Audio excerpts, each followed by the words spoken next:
Good morning, everybody. I've got a very special treat for you this morning. Often we do Ask Dr. Doreen and we do just 1 hour live. And this morning, for those of you who are tuning in live, you're going to get a special treat because we're going to do 2 hours live in just a second. The second hour, we're not going to, other than doing it live, we're not going to release that until next week. So only those of you who are watching live are going to get this special treat. So my friends, it's time for Ask Dr. Doreen. I think I was on the wrong camera. The advice and opinions expressed by the host of Autism Live and her guests are meant solely as suggestion and should not be in any way construed as child-specific advice. Any choices you make in determining your child's treatment are completely at your own discretion. Dr. Doreen Granpeesheh is the Dr. Doreen is an expert in autism. Doreen Granpeesheh. Dr. Granpeesheh. Dr. Doreen Granpeesheh. Dr. Doreen Granpeesheh is a visionary in the field of autism. Now you can ask her questions on Ask Dr. Doreen.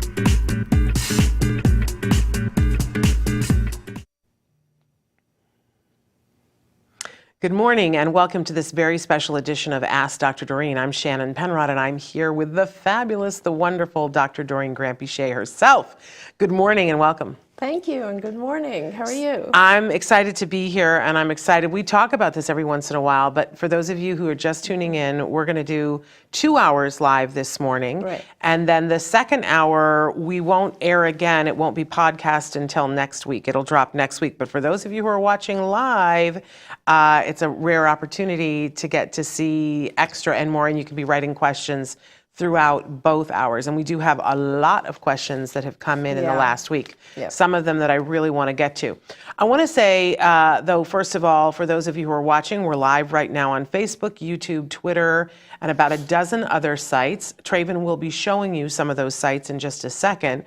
Also want to let you know that this first hour will be podcast almost immediately after the show, and the second hour will be podcast next week.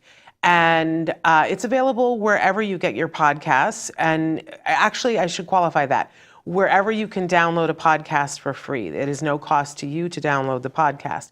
I do want to remind everybody that we were doing the podcast in both video and audio everywhere. And then you guys resoundingly told us that you don't need the video when you're downloading the podcast, that you like to take us on the go. We appreciate that. I love that some of you are walking or driving and listening.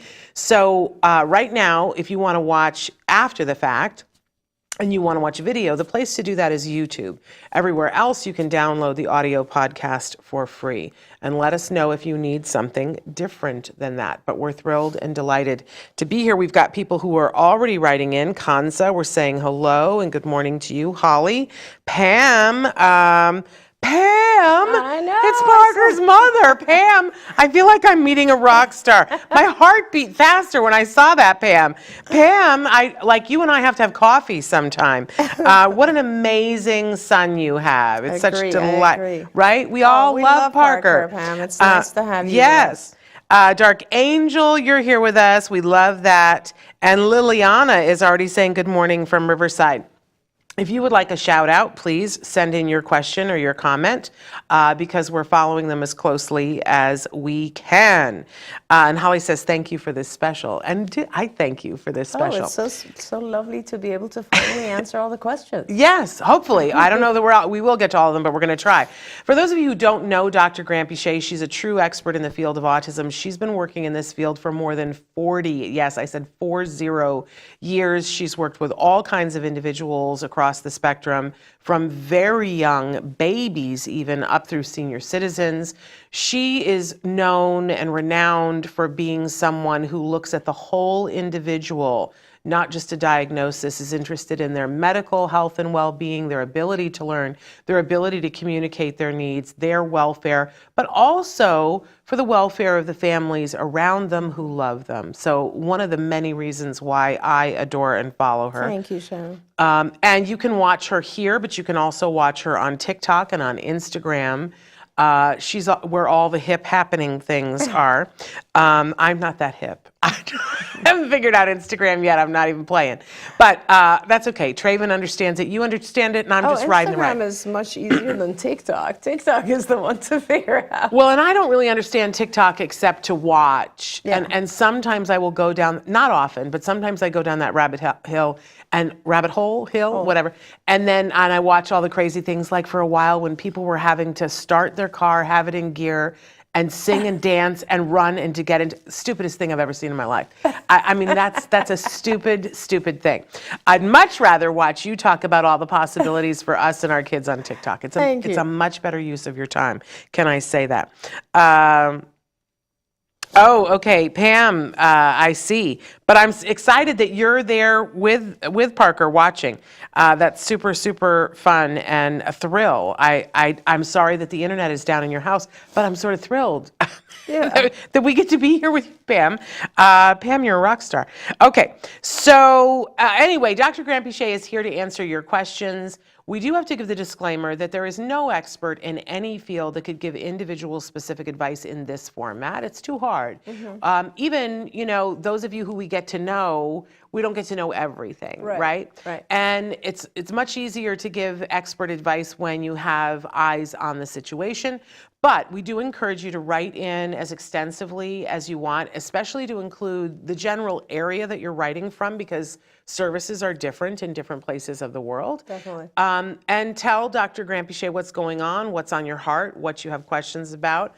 She's very intuitive, and she will ask you more questions, which is extra fun.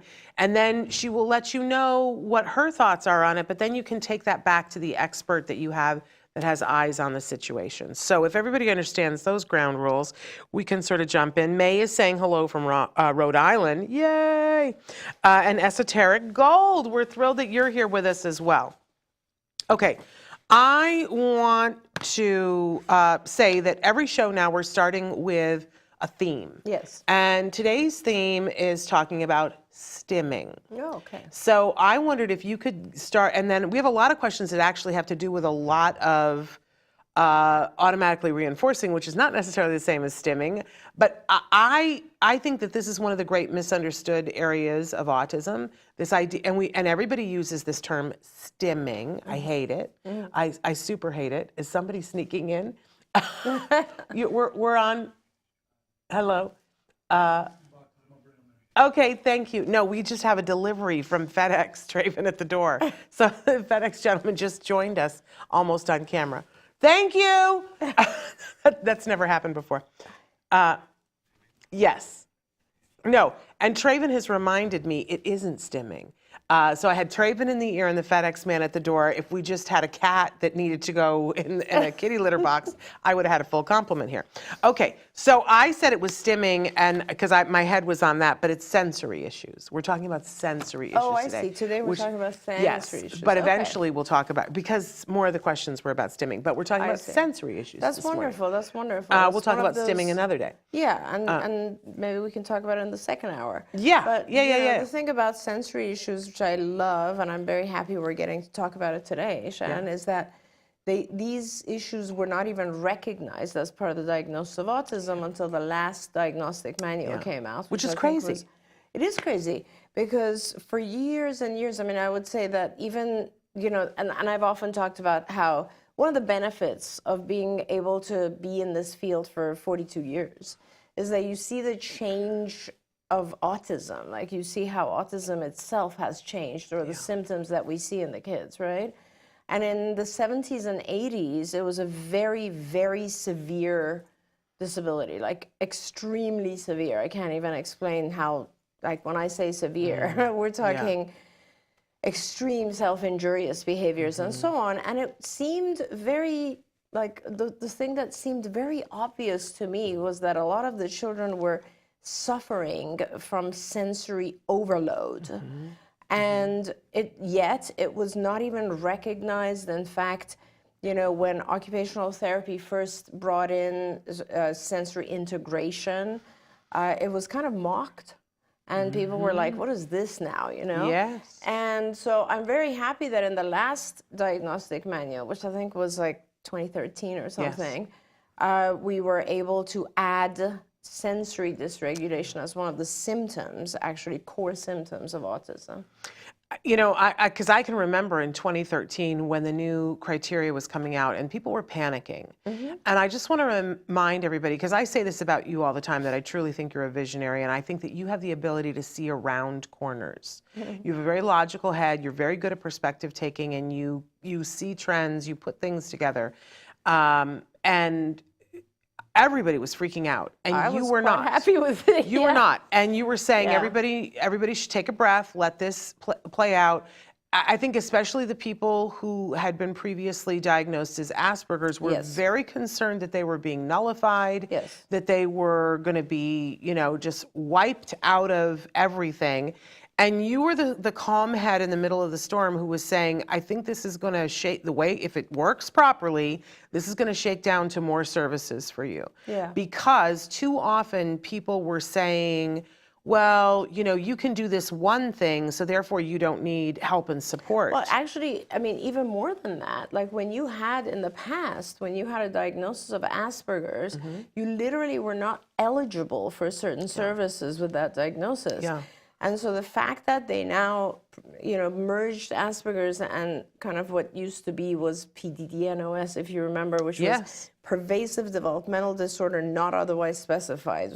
Which, you know, the parents don't think of it as that. Parents say pediatrician didn't diagnose. Oh, really? Because that's what PDD stands for. Hilarious. Yes, that's what, So, like, all of that now became kind of part of the spectrum. And because it became part of the spectrum, no matter what area of the spectrum you were on, you were eligible at least for services, which I think was important. And sensory was brought in, which is another really important thing. But the other thing that was brought in was medical. Which I love, the fact that there was actually reference to the fact that there might be underlying medical issues, which I think is huge. So I just want to remind everybody that, you know, you were the person who was saying, I think we're going to get more services for people who otherwise in the past would have been considered Asperger's.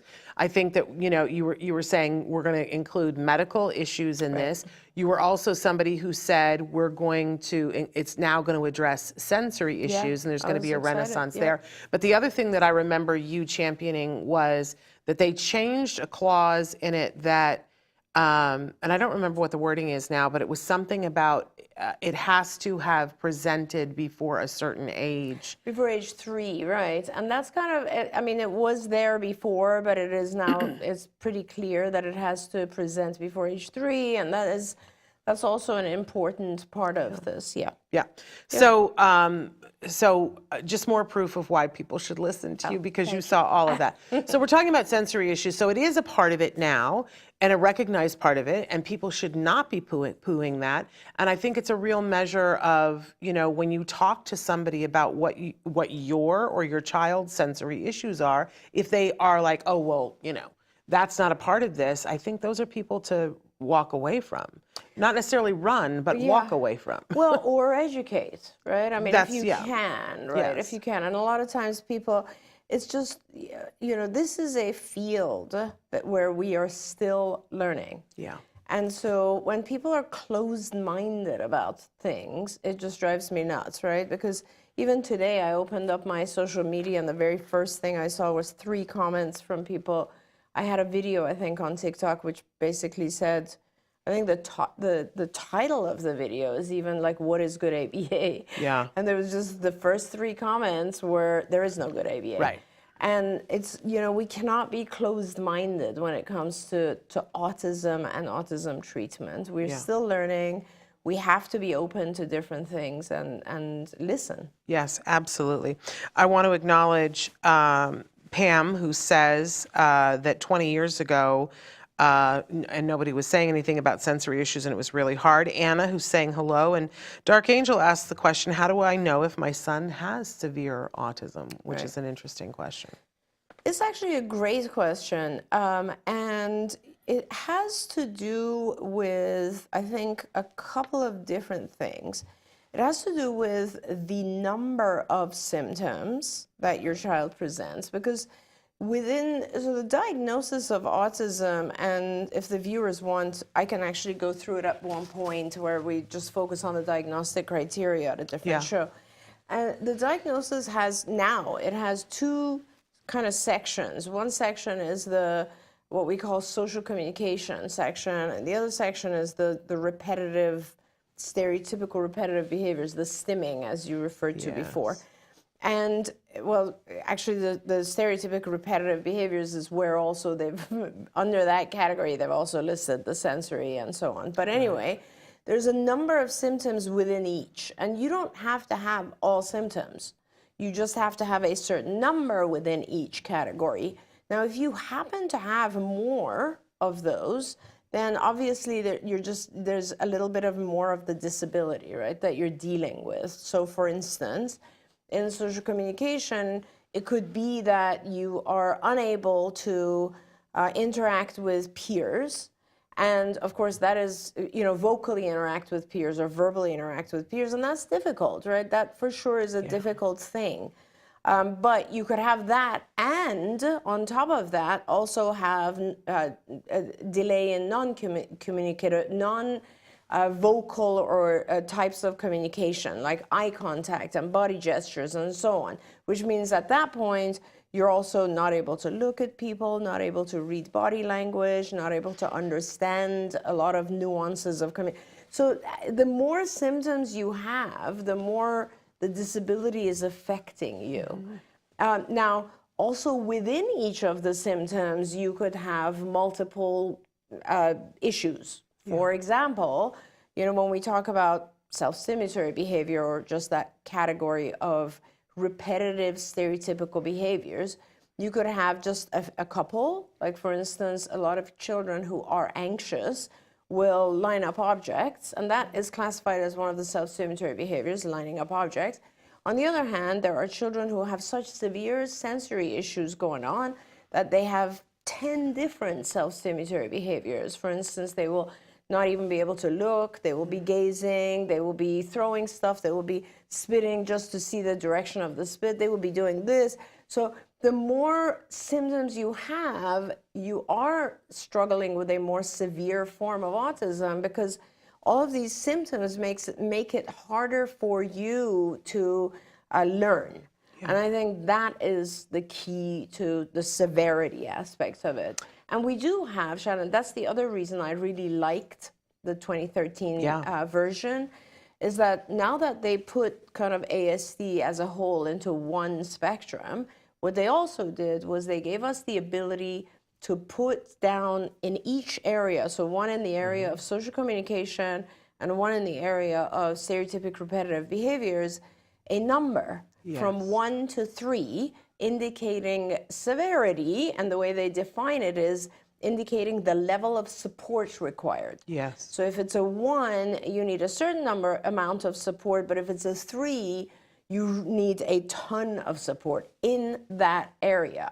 And this is super important, because a lot of people, when they diagnose, they do it wrong. And give one number. I mean, it's just, you give one number, and you cannot give one number, because there are children who are pretty high functioning and very minimally affected in the area of, let's say, stereotypic repetitive behaviors, so they would get a 1 there, but they're very affected in the area of social communication, so they might get a 3 there. And a child whose diagnosis is 3-1 is extremally different from a child whose diagnosis is 1-3. I mean, it's just it's important, because that helps us as diagnosticians paint a picture of the particular child's needs. And until we know more about autism, that's all we have. We have the ability to describe each individual as accurately as we can, so that we can treat them according to their needs and not according to a cookbook. So that's why I'm I think those numbers are super important. So what I remember when my son was first being diagnosed was that all I wanted was somebody to be honest with me and say, where is my child on this spectrum? Like, is my kid going to be Bill Gates, or is my kid ever going to be out of diapers? He was 2.5. And I just wanted somebody to be honest with me about that, and no one would be. And I railed against that. I was like, why won't somebody, and sometimes people would say, well, we just don't know. Yeah. We don't know where he's going to end up. And I sort of I needed somebody to tell me, like, what was the best case scenario, what was the worst case scenario. Now looking back on it, I'm glad that no one did, because then I had to go out and I wouldn't look for the worst case scenario. I would look for the best case scenario, and I would ask questions of how did you get there? Yes. But later on, when my son was doing better, I got to look at documents and see that they had classified him. Back then there would be mild to moderate or moderate to severe. And he was classified as moderate to severe. And I know. And I think that would have devastated me Yes. when he was little. I think that would have taken the wind out of my sails, and I might not have been able to do what I did. Right. Right? So I'm kind of glad that nobody told me that. But I do want to put that into people's backpacks, that what they say about you and your child, when people say things when they are younger, that there are different times and places in the course of a parent's time with their child with autism and their child's development. And I want to say that if your child is under the age of 5, take it all with a grain of salt. Well, even if they're over the age of 5, because the reason that they're learning, so Yes. this changes. Yes. So you could, and I have started with children who are severe. I mean, when you say severe, that means the child is continuously self-stimulating. So Yes. like, and I will describe a child to you, and I want to see if you can guess. They're running around in circles and going ee like that, right? Yeah. Not vocalizing at all, not interacting at all. Very, very resistant to any kind of learning, tiptoeing everywhere and just running extremely hyper, and not able to communicate their needs, not potty trained, not even paying attention to what's going on in the environment. That would be a child who's severe. But then over time, that child learns to stop running around and sit down and pay attention. And that child learns to request things instead of hitting and being aggressive. And that child learns to listen and learn from their environment, observational learning. And as that happens, they're no longer severe, right? And they are still affected, but now they might be moderately and then very lightly affected. And then that's how we actually help children overcome this diagnosis, right? Is they learn. And it doesn't have to be a young child. It could be anyone, if you really think about it, Shannon. If you're learning to overcome those parts of your disability, then you're no longer struggling with them. It's really that simple. And I love that, and I get emotional about it because you didn't get to meet Jem until he was a little bit older, but people that you trained were working with him, and it was like a year ago that I showed you video of him. And you were like, oh, wow. Because he'd made so much progress by the time you got to actually be in the room with him, which I fought for, by the way. But anyway, I don't mean to discount the children that are over the age of 5. What I was trying to say is that I wouldn't listen to what anybody says prognosis-wise with a child under 5.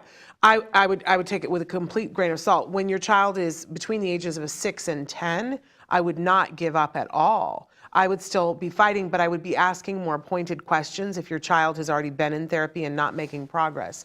I do see that when children start to be 11 to 13, that is when the reality police kind of come in, and sometimes parents have to go through a grieving process to realize, okay, I'm not going to win the lottery here in terms of my child, completely losing all symptoms. Right. And that, and maybe there's something else that's going on in there, and it really is a very hard time between the ages of 11 and 13, because it's really when you start, I think on both sides of the fence, you start to say, okay, I have to change what I think is going to happen. And I'm going to say that, my good friend Nancy Alspaugh-Jackson, who's going to be here on Thursday to do our Halloween show, what was interesting was that we were very good friends with boys on the spectrum. And we had to go through that time together with different outcomes. Oh, absolutely. And that during that period of time, Nancy was realizing, oh, my child is not going to recover, and I need to start making plans for the future of how we're going to continue to help him to grow, and he has. Yes. But that what his life is going to look like and how much support he's going to need, and it was really devastatingly hard for her. And I was sitting directly next to her, hosting a show with her, with a child that it was occurring to me that maybe my child was going to be like, and that hadn't, as much as I had fought for that, I didn't have a world prepared for him to go away to college. Yeah. I didn't have a world prepared for that he was not going to live at home, you know, because it's that Schrodinger's cat of you don't know what it's going to be, and then suddenly you do get an idea of what it's going to be, and you have to deal with the outcome. And believe me, I have survivor guilt, you guys. And Nancy and I have shared that with each other and shared a lot of tears over it. It's a hard time, that period of time. Sure. But I think that moment when the child is 13, when you're having to like look at, okay, which road am I probably on? I think so often people have 4-year-olds and they want to know. And I don't want them to know at 4. So this is kind of an important discussion because I think in your case, it was 11 to 13. Yes. There are parents who will know at 6. Okay. There are parents who will still not know at 13. Yeah. So it's very, very hard to know when things are plateauing. Yeah. Because you're living with the child day to day and you won't see the changes unless you are, away from the child for 6 months or something. It's just hard to see.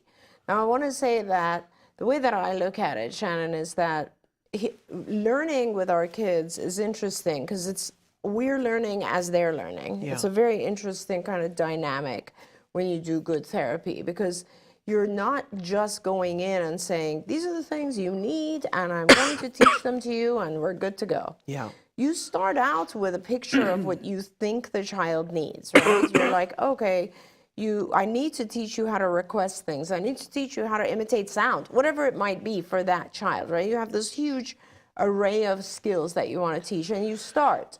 And then as you start this process, you're like, oh, well, you're not learning. So I guess I have to figure out why. And you put your curriculum aside for a minute, which is the content, and you start figuring out the child's modality of learning. And this is very pertinent to the whole sensory issue. Yes. And you start thinking, okay, wait a minute, you're a fully visual child. And everything I've been saying to you right now is just coming in as blah, blah, blah, and makes no sense at all unless I show it to you visually when I'm trying to teach you, because you learn visually. And then as you do that, then you start to be like, oh, you're learning again. Great. So now we're off the plateau and jumping up again, right? And then you hit another phase where you're like, and this could be at any age. And you're like, okay, the learning has stopped or slowed down. What's going on now? And then that could be a stage where a parent could mistakenly think it's over. Yeah. It's over, he's never going to learn. And then I come in and I'm like, no. Let's look at his sleep. Let's look at his medical. Let's look at his environment. Let's look at the people around him. Is there someone, giving clues where they shouldn't? Is there some environment that is causing him so much anxiety that he's no longer willing to learn? Are we overloading him? Is there just too much going on and not enough reinforcement? Is he not feeling well in his gut? Is he not sleeping? And these are all the things that are super, super, super important, because you could conclude that the child is stopping and this is where he's going to be forever. Or you could look at yourself and you could figure out what you're doing wrong or what's missing. And until you do that, no matter what age, 5, 6, 13, whatever it is, and you do everything we so far know in science, and that's kind of one of the things for me is that I regret so many things we learned later that some of my children in the 80s would have benefited from, but we just didn't know. And as you learn and you get better, and there's still room for a lot of learning, but as a parent, you have to be open and you have to listen to everyone and you have to try different things and you have to see what works for your child. And until you do that, you can't make any conclusions about your child's abilities, because the one thing that is for certain with our kids on the spectrum is they learn differently. Their sensory input is different. Yeah. And that's kind of what we're talking about, which is, the sensory issues. But this is why one of the many reasons why I love you is because you have such a sense of hope and listening to the individual. Oh, and, for sure. and that we as parents should not give up. So I love that. Hey, we're saying hello to Michael from Philadelphia, and Anna. Anna's asking a specific question about the difference between intellectual disability versus autism, and I think we'll get to that in a minute. But somebody has been waiting. They asked the first question. I want to make sure we get to their question. I have a question that my child jumps while pooping. He does not know how to squat. He is 4.5 years old. And she goes on to say that another problem he has, he bangs objects because of sensory issues. How can I resolve this banging issue? So these are totally different things, and we can talk about them. One of the things I think that's very helpful to remember is that whenever you are trying to teach a specific behavior, a specific skill, focus on that one skill and not two skills at the same time. Things are harder when and you and I have talked about this a lot, Shannon. It's like, we see a problem arise in day-to-day life, and then we try to deal with it there. Yeah. And that's not the way to teach a skill. So for this child, you are trying to get him to be toilet trained, but part of that process, as you've been doing that, is he doesn't know how to squat. And I assume this question is from a part of the world, in the Middle East, for instance, there are countries where the toilet is actually like a hole in the ground, and you have to squat in order to go. So what I'm trying to tell you is don't try to fix the squatting behavior when it's time to go to the bathroom. Practice the squatting behavior on its own. Yeah. So not when he's going to the bathroom. Practice the squatting behavior. So perhaps not even at the toilet, but in different, like just in front of a mirror, or sit in front of him and hold his hands and squat, and give him a word for it, whatever that word may be in your language, where you're saying squat, and you push him down and you help him to squat. Yeah. Reward that, and then walk away. Keep doing that so that the behavior of squatting becomes a behavior he is not only familiar with, he knows the instruction for it, and he knows that when he does it, he gets rewarded. Yeah. Once you do that a few times, he will learn how to squat, and then you can actually use that command, squat, when you use the bathroom. So that's very important to separate those two things, because otherwise the whole experience of going to the bathroom can become aversive, because now you're trying to teach him a new concept. He might not know what he's doing. He might get confused about what he's doing wrong. You never want to do that. Yeah. So that's how you kind of deal with the squatting issue. The other thing was hitting banging, and I'm not sure what he is banging, but I will tell you that, we had a little child who used to bang things and would hold sticks and bang against things as a sensory item, and one of our therapists had the brilliant idea of putting a drum in front of him when he banged, and so he would then pick up a stick and bang it on the drum. And now he is an incredible drummer, and completely, fully recovered, by the way. But we gave him a adaptive way to use that particular need. Not saying you want to allow the individual to bang all the time, but when you give the child an out, a time that is kind of limited but also allowed, and something that is adaptive and rewarding, then they will focus their need to bang something on that, and won't need to do it all day long. So that's how you do it. You give the child maybe you can use a musical instrument. I'm not sure how he's banging, but maybe you can turn that into something that he's allowed to do a particular portion of the day or hour or whatever it might be. Then the rest of the time you take away that object and block it from happening. You always want to be fair. Yeah, she says he bangs every object. Exactly. So Yeah. you need to identify a specific object where he uses that. It's okay to bang. Anything else, no, you take it away. And so he will learn to discriminate, oh, when I have this particular drumstick, I can bang. Yeah. When I don't have this, I'm not allowed to bang and I need to do something else. And that's the other part of it, is keep him occupied with something else. This is called differential reinforcement of incompatible behavior, which means if he's banging like this, give his hands something to do that are incompatible with this motion, right? So for instance, drawing might be one, just sitting on his hands, putting his hands in his pocket, holding an object. There's lots of things that are incompatible with this. I just watched a movie on Netflix. It's on Netflix right now called I Used to Be Famous. And it's, we reviewed it last week, and I gave it a bad review because I didn't think it was a great movie. Some of you loved it. I did say that there's a part of it that I love, that there's a boy who's actually autistic who was cast in the role of a boy who is autistic in the film, and he's a drummer, and he's a real drummer. And the kid is really drumming in the movie. It's a British movie, and the child is British. The child, he's a teenager, is British. And what's interesting is that he drums on everything. That he carries his drumsticks with him, and he drums on the bus seat. And he drums on, and the mom has set up a rack with pots, and he drums on those, and they take them into a concert with it. And it might be fun for you to watch to see that there's a possibility that that at some point this might be his strength. Like, isn't it funny when sometimes when we're like, oh, this is a problem, and it ends up being your child's superpower. Absolutely. So it might be fun for you to see that and see that it can be shaped into being something that is a superpower. And if Definitely. I think we're totally allowed to say the other drummer, because they can go and look him up on the internet, that we're aware of is Logan Shepherd. It's Logan Ellis Shepherd if you're looking for him.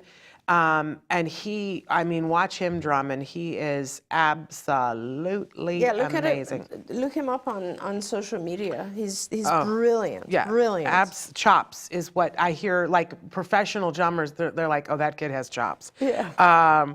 I saw him play once with the guitarist from Kiss, and he was like, that kid has chops. Oh yeah, right? He's unbelievable. Absolutely amazing. I do want to make sure that I say hello because I passed over. Was it Huma?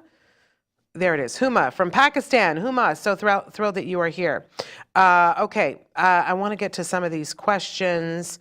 Okay, so maybe we should go back to Anna's question. Okay, what are some factors that indicate more on the intellectual disability versus autism? Because this is the big question that we all want to know too. Yeah. Because there are times, I remember one of the first questions that I asked was, how do I know, is it autism or is it MR was the term that they used at the time. Now we say intellectual disability.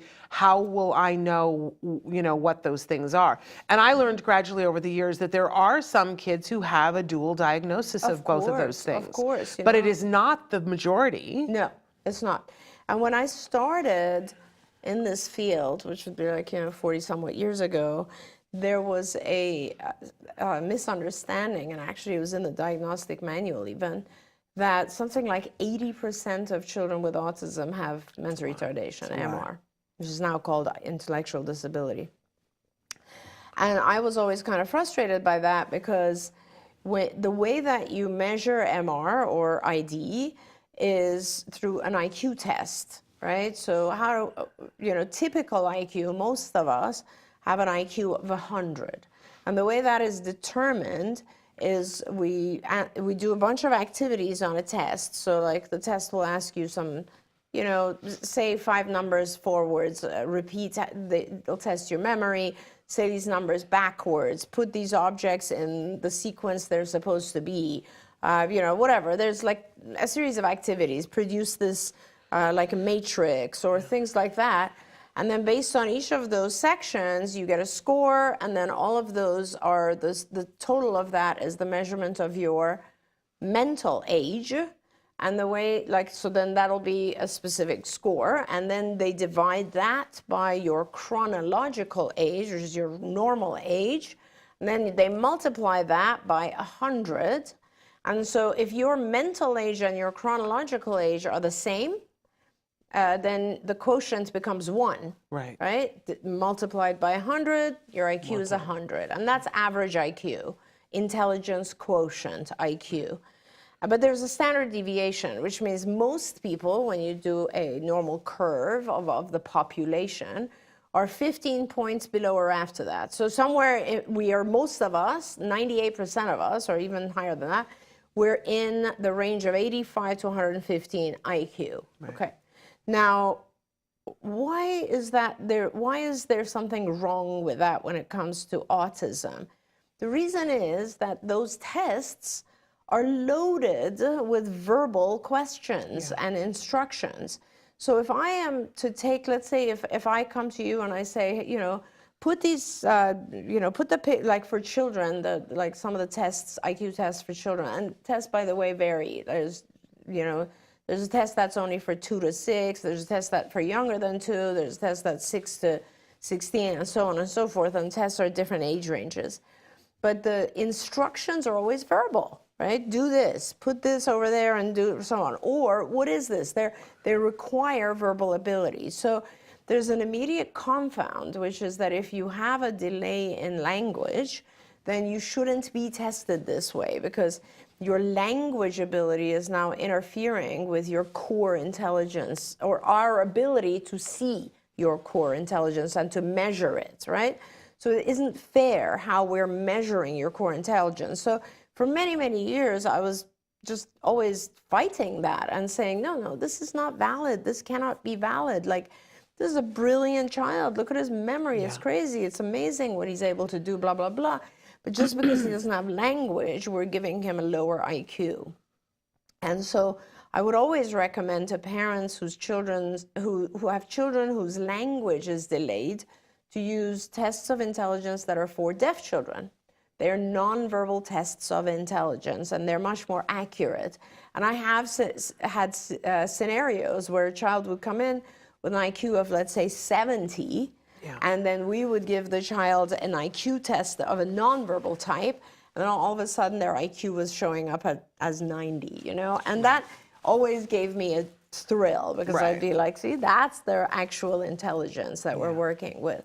Now, what is the difference? The difference is a lot. Like, there are certain behaviors with children with autism that just have absolutely nothing to do with IQ, and they're much more on the sensory area. This is what we're talking about. So there are children who, you know, a lot of the self-stimulatory behaviors are very specific to autism and don't really have much to do with intellectual disability. Intellectual disability really is just more about the ability to learn and model, imitate, and so on. And when you have a child who has intellectual disability, you see that. They're not hyper. Most of the time, children with ID are very much more lethargic and calm, and they're not interacting with their environment. You'll see children with autism interacting with their environment, maybe not the way you want them to interact with their environment, but they're very active with their toys or with their own things. And in fact, you can't even get them to calm down for a moment. So the symptoms are quite different. And if you look up, you can even look up kind of online, say DSM symptoms of autism, DSM-5 symptoms of autism, symptoms of intellectual disability, and then you will see that they're quite a different group of symptoms.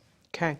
I'm going to go to a question that somebody sent in last night that has a little to do with this. My son is 4 years old. He's nonverbal, classified as intellectually disabled, and severely autistic.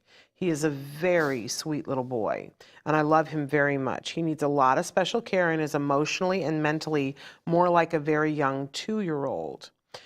He's 4 now. Yeah. He goes to an autistic specialized preschool and absolutely loves it. I am having some difficulty with recent behaviors, and the school isn't really helping with ideas.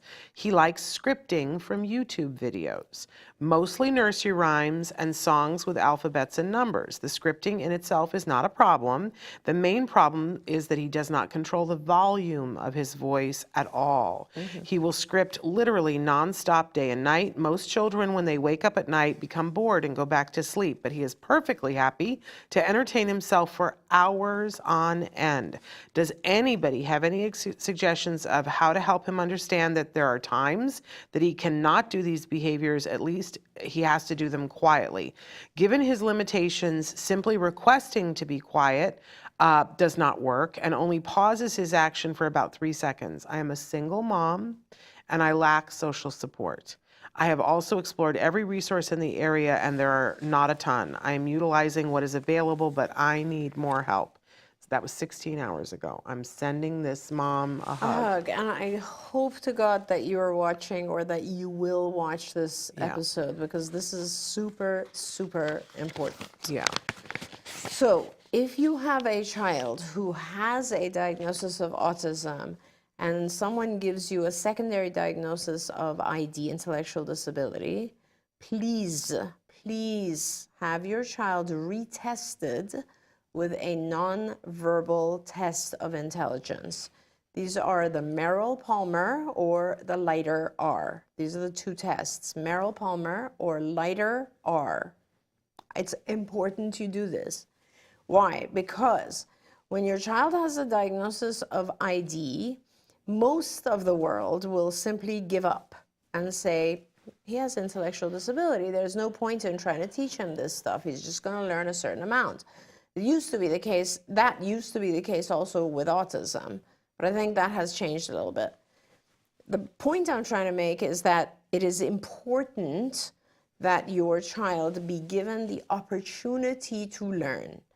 And especially your child, because your child has potentially, possibly, will have some hyperlexia, maybe, we don't know, but he's scripting numbers and letters.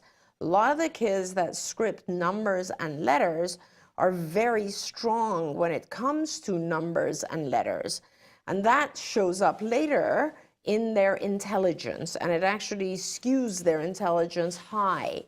So these are kids that later on become known as geniuses, which is very important for you right now, because not only is it important to know it so that no doors are closed for him. This is probably my biggest thing here. It's like, don't let them close doors on him. The other part of it is that you now know that he is someone who is potentially a visual learner. And he will learn these numbers. When my kids learn letters, they teach themselves how to read. That begins to teach them how to speak. It opens up a whole new world for them. And I don't want any hyperlexia. In fact, a lot of kids who have hyperlexia and are very focused on letters and so on do extremely well, as opposed to not doing well at all. Yeah.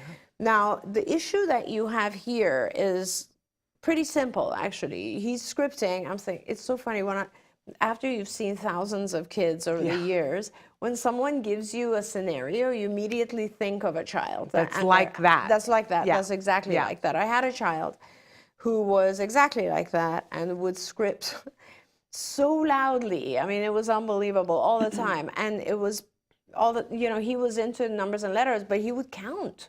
Yeah. Every single possible thing. Like he would count stairs as he was going up and down them loudly, 1, 2, 3, 4. And let me tell you, after a while, it's unnerving, right? Because someone who's just repetitively doing that.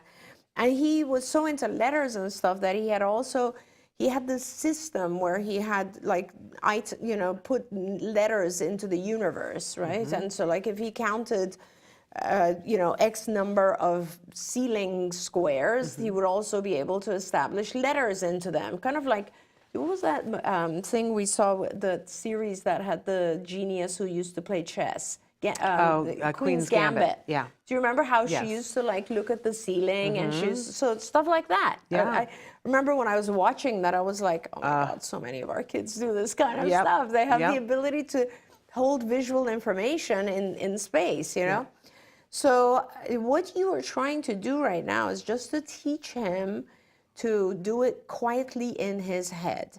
And this is it's a lesson we used to we had written, and we used to call it saying versus thinking. And it's difficult at first for a young child to learn this concept, but you have already started it, Because when you sit with him and you say quiet and he does it for 3 seconds, that's your baseline. That's where you're starting. And all you have to do now is shape that to be longer. And so you will sit with him and you'll say quiet, and you can do this in a multitude of different ways. You can either put a timer, and when the timer buzzes, you will say, good job, and now you can talk and reward and all this. Or you can count on your hands while he's quiet, but you will extend that period of time where he learns that quiet is something that goes on until you say, okay, we can talk now. And that is a really good thing. And later, when he gets a little bit more advanced, you can actually start, when he's quiet, by the way, it's not like he has stopped scripting. He can do it in his head. He's doing it in his head. In fact, the same child that I mentioned to you, years later had come to my house, because his parents actually became very good friends of mine, had come to my house, and he was so amazing, this child. He is so amazing right now. He's brilliant and doing extremely well. But it was so cute because he had learned that those, the counting behavior wasn't something that was really acceptable. So he would like, oh, I want to see your backyard. Can I see your backyard? So I'm like, sure, let's go. So he'd go in the backyard and he'd walk along the pool and then walk to the back of the backyard and come back, and then he'd bring it into conversation. He'd say, do you know that your pool is exactly, X feet long, and so on and so forth. And he would make it a normal conversation. But what he had done was he had counted as he was stepping. Right. And he had gotten so good at doing this in his head that he could also just converse with you, appear completely fine, yet he was thinking it. Which, by the way, is what we do. It's what every person does, right? If you think for a moment, it's very interesting exercise. When you're in your car, turn off the radio. And then all of a sudden, you'll recognize so many more thoughts that you are having. Whereas when your radio is on, you have these thoughts, but the conscious ones are just pertaining to what's going on music or radio.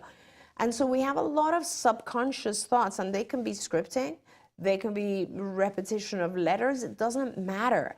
The issue is if you can control it and not allow it to be so loud that it disturbs the environment. And that's all. And that's sometimes the really important point with autism, is that we have these sensory things going on, right? I mean, Shannon, you remember one of my older recovered kids, who, by the way, I miss and should get in touch with and see how he's doing. He was a biostatistician doing extremely well. One of the things he taught me was that when he was younger, the sounds that were much louder for him were things like the door opening and closing. And it was really hard for him to focus on language because he would count all those sounds that were, to us, background noise. And this is what, again, goes back to the sensory issues, right? We do the things that make our sensory modalities more feel regulated. And so, the fact that he's counting or rotely repeating these things is not the issue. It's that he's doing it loudly. You just need to shape the behavior of doing it in your head. Yes. But I think that a lot of our kids don't understand when you verbally say, quiet, they don't understand what that is. We have to model that behavior. And you can just sit quietly. And for my son, one of the greatest things anybody ever gave us, they took a piece of pipe and it had an elbow, and they would have him speak into it so that he could hear his own voice, because it just goes from one to the other. And then they would have him practice, okay, do it louder so he could hear what it was, and do it softer, and do it very quiet and whisper, but he could actually hear himself. It never occurred to me that he couldn't hear himself and he didn't know what those words meant. Absolutely. And sometimes we actually even will record something and play it soft, play it loud so that the child understands. And I practice. We have another lesson which is all about soft, louder, louder, louder, so that the child realizes they can control Yes. the volume as well. Yes, amazing. And I'm starting to freak because we've only gotten through some questions, but we have more time. If you're just tuning in, we're staying live for 2 hours. And the second hour, we're going to podcast the first hour this week, but the second hour we'll podcast. They did ask for you to repeat the name of the tests? The tests, yes. Merrill Palmer, I believe it's MERRILPALMER, Merrill Palmer, or Lighter R, which is LEITERR, which stands for revised. Okay, and then Erica, I'm just going to say, I feel like I missed part of your question. Sometimes we don't get all of the questions, or I get some of them and you get some of them, but I feel like I've dropped in the middle of the conversation, so forgive me, because it starts, he loves cords and shoelaces. He's gone through so many shoelaces that I've had to buy so many because he pulls on them or pulls them on his mouth. I don't know what to do. He reaches everywhere I put them. He's been acting up a lot, hitting me and throwing himself on the floor, or he bangs his head in the door or on me. And then I think there's more further down, but maybe not. Yeah, and I need to, if you could, Erica, explain to us a little bit more about when you say he pulls on them. Can you give him, let's say, a shoelace or some version of a shoelace, which is something that is just his? And is it possible for him to, whenever he has this need to pull on something, that he kind of takes it out of his pocket and he just like plays with it for a little bit and puts it back? If you could explain to us kind of how he does that. Now, putting stuff in his mouth is a very different behavior. Like, this is what I mean. Like, we always have to separate the topographies of behavior. And like, you know, we definitely don't want to allow him to put it in his mouth, but we do want to allow him to functionally use that in some ways if that's something that he needs. I mean, you know, I come, because I'm from the Middle East, I immediately think of beads, you know, that men hold in their hands and they play with all the time. So I am just wondering if you can describe this behavior, whether we can find something functional, adaptive, that would be acceptable and that would help him contain it to a certain period of the day or a certain amount of time during his activities. She clarified he takes his shoes off, or when he has his shoes, he just loves to pull on the laces and chew them, or plays with the cords and laces with his hands. Okay, so that's a different issue, right? So again, I suggest that you try this, which is give him a shoelace, which is not on his shoes. And I also recommend that maybe for a little while you buy him Velcro shoes, so that it's a clear distinction for him that he's not gonna, he needs to forget about going down to his shoes. You do not want to allow him, obviously, to put those in his mouth. So you just stop him. That's called blocking. And you reward periods of time that he goes without putting those in his mouth or pulling them. Now, meanwhile, if he has some item, he could have like a toy shoe or something that has he's playing with it in his hands as opposed to his own shoes, and then he is compliant with regards to putting it away, that's totally fine at this point. There you go. There you go. Okay, we've got so many questions coming in, and I have more below. Really quickly, does speech impairment caused by HPA a permanent condition? I don't know what that is. I think you're referring to a medical condition. Maybe you can write back in and explain to us. What so that we can talk HPA is. So we can talk about it a little bit more. Jennifer has written in and said that she's asked for accommodations at the school without result, and without the diagnosis of deaf, they will not accommodate. But I think, sometimes school can be so, like, I used to work in the public school system, and sometimes they mire themselves in their own paperwork, and I think it's mostly fear, you guys. But when you say ask for accommodation, you're saying get it privately, not through the school, right? Or you can ask the school, but they may not do it. To have the test, an IQ test administered to nonverbal people. Yeah, you might not No, well, first of all, a lot of schools are not allowed to do school IQ testing. That was part of the law. Yeah. So I'm not sure that you should be going to your school anywhere, Jennifer. I don't know what state you're in, but I would recommend that you get a private IQ test done, definitely, and then take that to the school so that they are aware of his intelligence. Okay, and then she went on to say, what about sensory processing, nonverbal autism, ID and ADHD unattentive? Any suggestions? I think we would need to be, do we need more specificity? Well, we need more time to talk about that, that's for sure. Oh, okay. So, yeah, because we're talking about now intellectual disability as well as nonverbal autism, as well as ADHD, the unattentive type. So that's a lot going on there. We're at the hour, so I think we're going to pause for just a second and say, for those of you who are watching this podcast recorded, there will be an addition to this that will be dropping next week. For everybody who's watching live, stay tuned. But I do want to thank those of you who were with us during this hour and watched the show live, and tell you to make sure that you're watching later this week, because on Thursday we are having the Let's Talk Autism with Shannon and Nancy Halloween show. If you've tuned in throughout the years, Nancy and I always wear costumes, and sometimes it's highly successful and sometimes it's not. I can't even begin to tell you what this year will be, because, you know, it's a secret. I could tell you, but then bad things would happen. I would be chastised completely for that. Anyway, I also want to let people know that if you are in the Los Angeles area, there aren't very many tickets left, but there are a couple of tickets. If there are, yeah. I'm not sure that there are tickets, I should say that. But there's a very important event that's happening this Saturday. That's the All Ghouls Gala. It is the first ever All Ghouls Gala, and it's a really a good time. I'm not sure that there are tickets, but you could look and Please see. check, yeah, and because see. we have, I think we are past our capacity, but maybe not. I don't Okay. know. Please check. And, Well. and again, if you, also, even if you can't purchase a ticket, feel free to donate. We are, Absolutely. you know, the event is to benefit ACT, Autism Care Today, and Autism Care Today funds all sorts of things for families, safety equipment, communication devices, sensory equipment, co-pays, all kinds of stuff. Any kind of support you can give us, we appreciate. Okay, so we're going to thank you for joining us. We're going to go to a commercial for the All Ghouls Gala, and then we're going to be right back to continue with hour 2, so stick with us.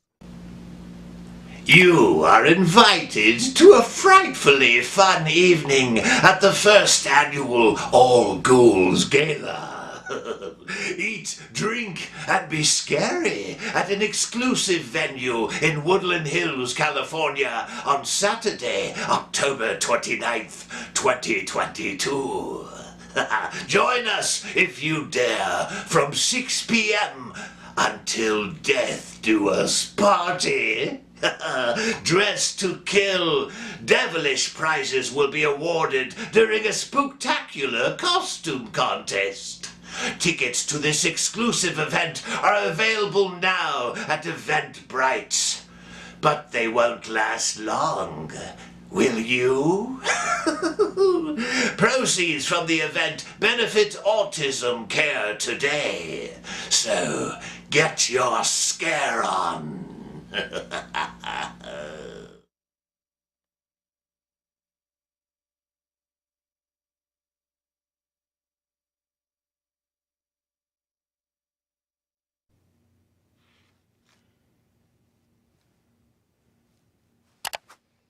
Welcome back. We are in the second hour of Ask Dr. Doreen. For those of you who are just tuning in, maybe you're watching this in podcast, there was a part 1, and this is the second part of this special edition. So Traven, I assume that we're going to roll that opener again. It's time for Ask Dr. Doreen. Maybe not. The advice and opinions expressed by the host of Autism Live and her guests are meant solely as suggestion and should not be in any way construed as child-specific advice. Any choices you make in determining your child's treatment are completely at your own discretion. Dr. Doreen Granpeesheh is the Dr. Doreen is an expert in autism. Doreen Granpeesheh. Dr. Granpeesheh. Dr. Doreen Granpeesheh. Dr. Doreen Granpeesheh is a visionary in the field of autism. Now you can ask her questions on Ask Dr. Doreen.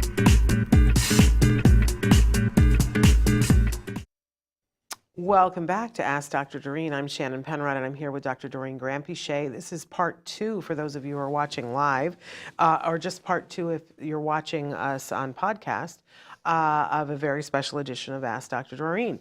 Dr. Doreen Granpeesheh, who's a true expert in the field of autism, is here with us. She's answering your questions live, and you can be writing in right now. Excuse me. And I'm going to have a coughing fit. But before I do that, we left off with a question.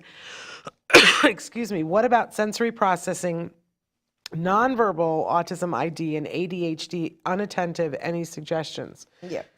So I'll talk about that while you maybe have a drink. Mute my microphone.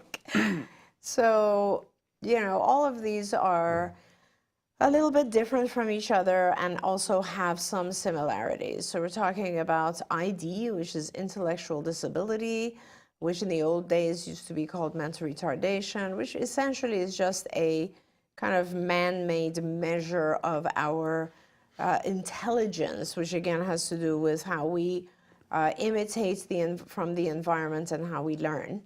Autism, which of course is its own thing and is a huge spectrum and has multiple different areas of that are affected, and then we're talking about ADHD, attention deficit hyperactivity disorder, and very specifically we're talking about the inattentive type, because with ADHD you also can have other types of that are hyperactive type, which is also its own thing, and you can also have ADHD combined, which is inattentive and hyperactive.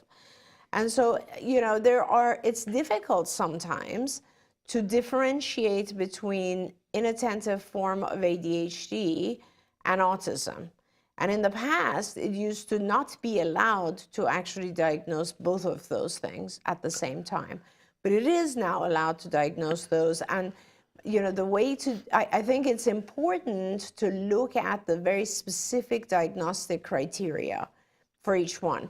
When I look at a child who has just ADHD, even if it's inattentive type, hyperactive type is easier because you have a child who's literally climbing the walls and running around and extremely hyperactive. But when you're looking at inattentive type, the difference is that it's actually interesting. Thank you for raising it today, because I think the difference in inattentive ADHD as opposed to autism has something to do with the sensory input. And I'll talk about that a little bit, because I think children who have ADHD and attentive are kind of, their language ability is pretty average. Their ability to, if you sit them down and instruct them to, take a look at your eyes, your nose, your mouth, your whatever, they are kind of able to do it. It's just very difficult for them to do it because they get distracted by other stimuli, right?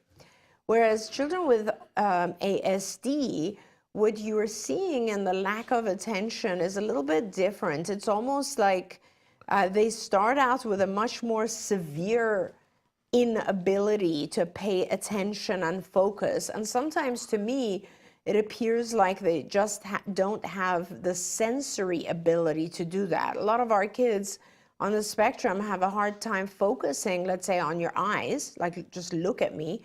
And no matter how hard they try, they can't. They're looking at the air in front of you. They're not able to focus both of their eyes, it's called binocularity, on your face. They will have issues and they'll be fleeting eye contact. And that's not the same as what you see with a child who just has ADHD. It's a little bit, it's quite different actually. A child with ADHD has a lot of other skills are intact. Their only issue is just being distracted. And the main thing with a child with ASD is that their other skills are not intact. They have a really hard time paying attention because they're not understanding language. Multiple sensory things in the environment will affect their ability to pay attention. And it's I think, in my opinion, it's a more severe disability in that sense. Well, NH wrote in and says, my 5-year-old son has few physical stims. He has some vocal ones, but he also often zones out, sometimes whispering, and won't respond at all for a while. When we ask, he says he's thinking about X or Y, often a very special interest.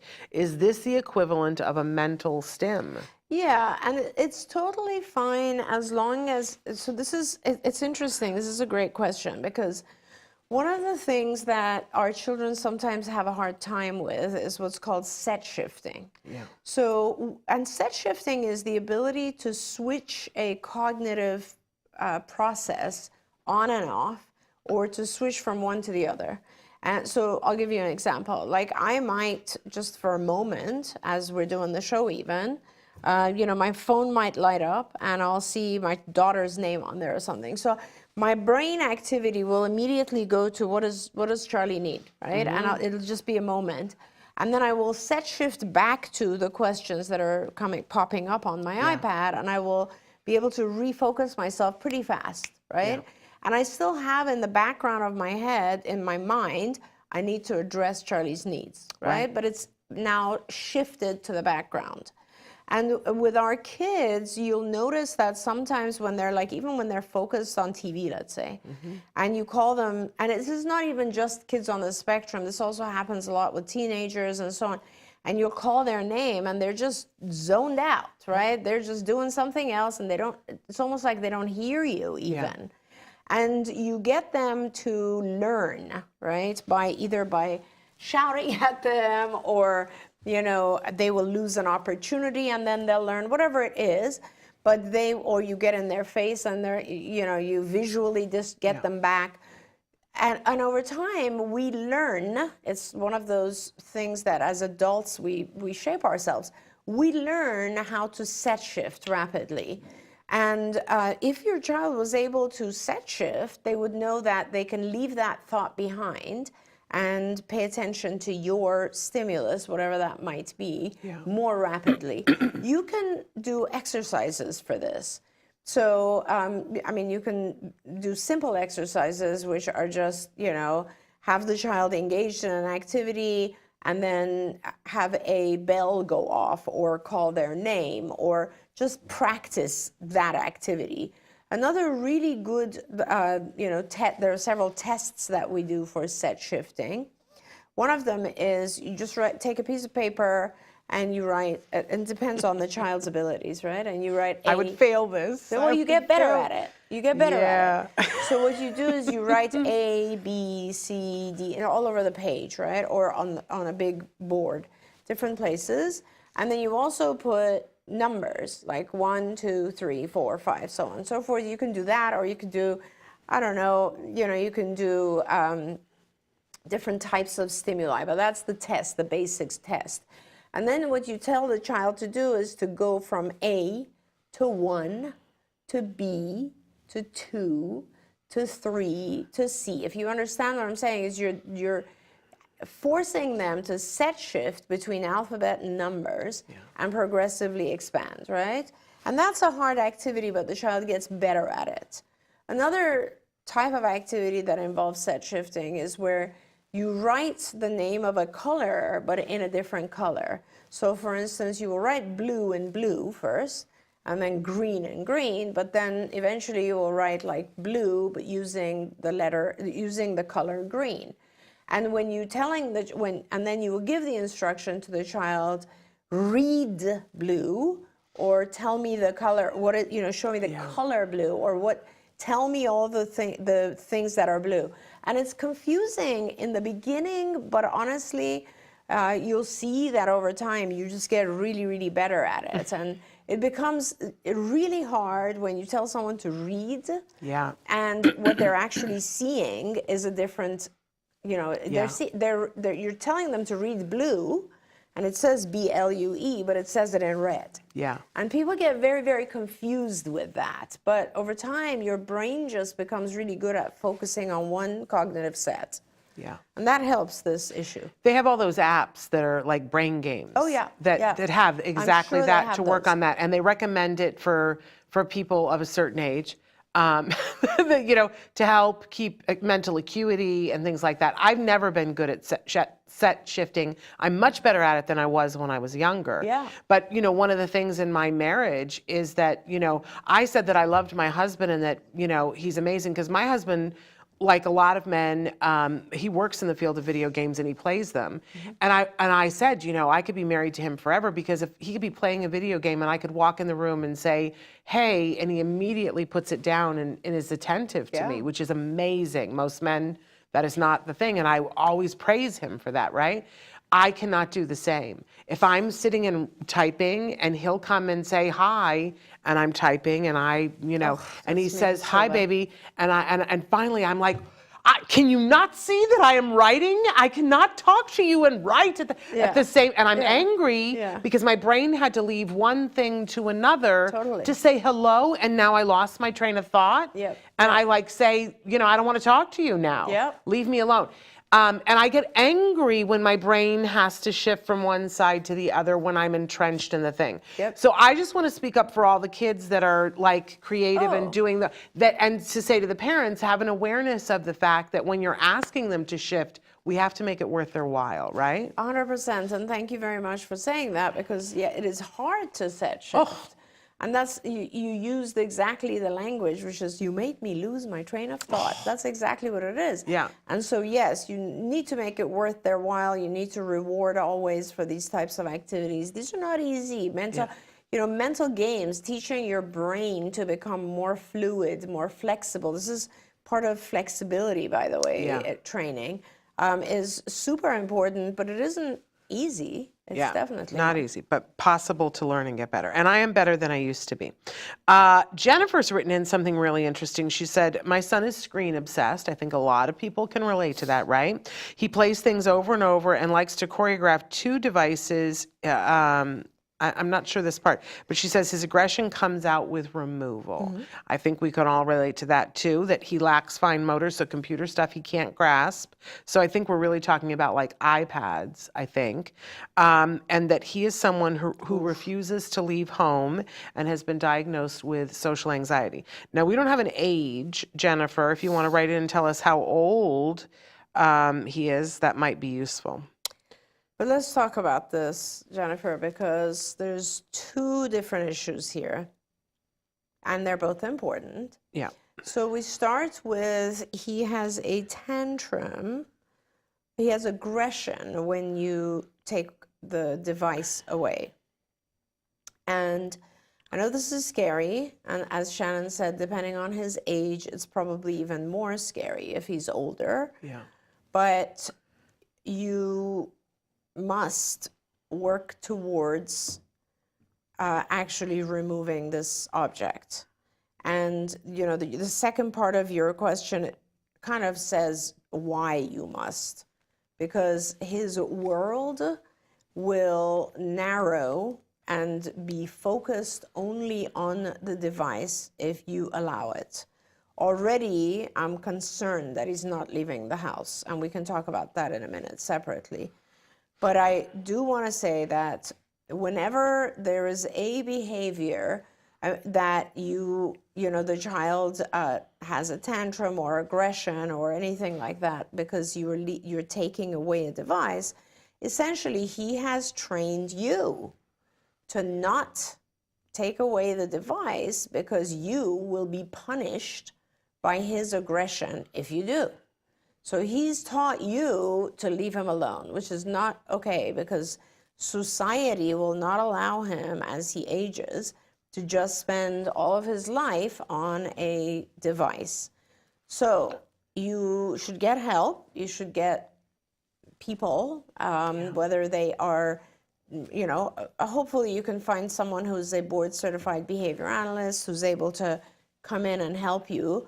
What they will do is a functional behavior assessment, which essentially says, they will do a bunch of experiments and ask you a lot of questions, and they will come to the conclusion that he is tantruming or having aggressive behavior because he wants to avoid giving up his object, which is the device, right?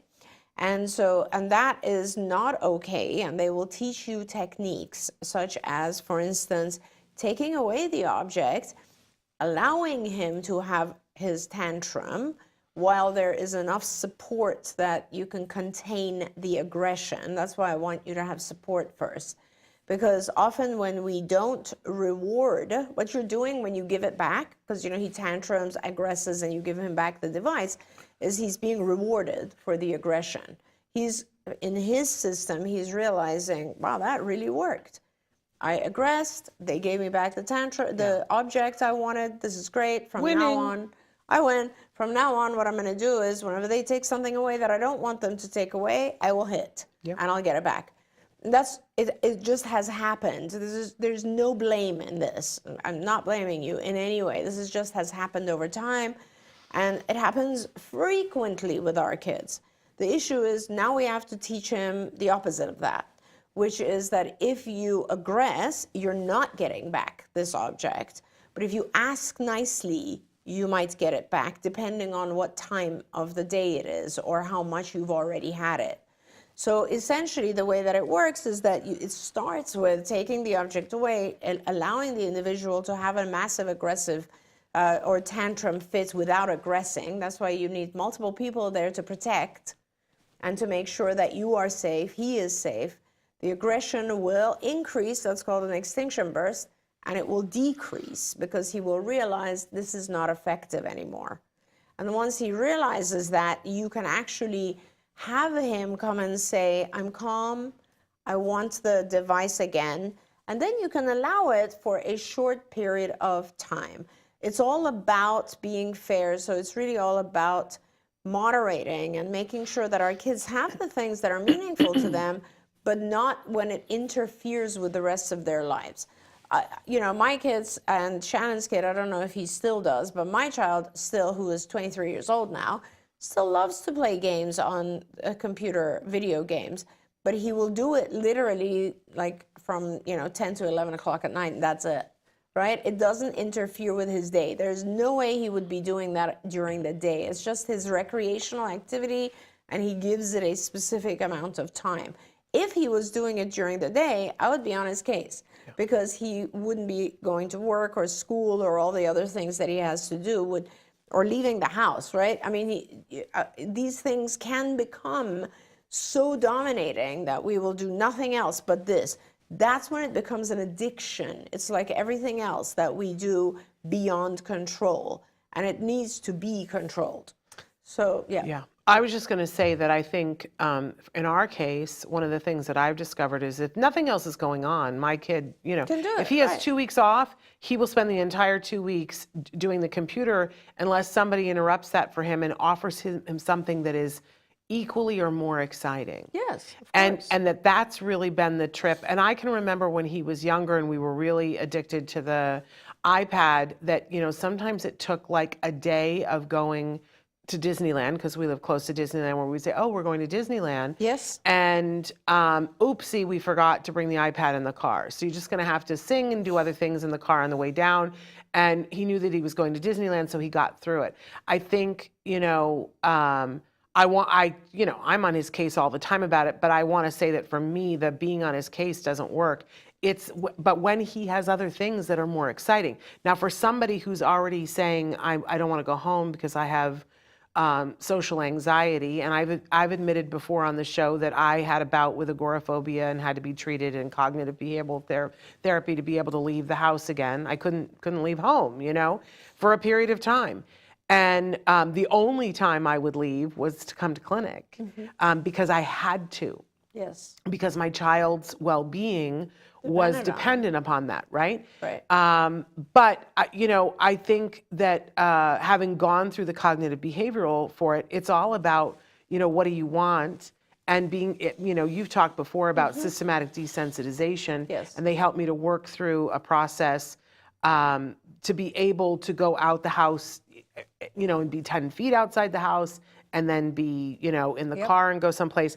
But it really was tied to things that I wanted to do or felt like I needed to do because as a parent. And this sort of dovetails into that a parent has written in and said that their son's sensory issues is around the happy birthday song. And that they don't know why that's the case, but when they're in a restaurant and if somebody starts singing it in a restaurant, he will repeatedly say, damn it, and say, no, no, no, no, every time, and that please help with that. But it's kind of, they're both very different. One, I don't want to go outside of the house, and the other, when this thing happens. But I would assume that cognitive behavioral therapy would be a path for both of those things, yes? Yeah, or just behavioral therapy, depending on the age and functioning of the child. So, and they could have been, those two things could be related or not. In other These words, are two different kids, by the way. Absolutely. Yeah. But like, for instance, the whole concept of, social anxiety. Let's talk about social anxiety for a minute.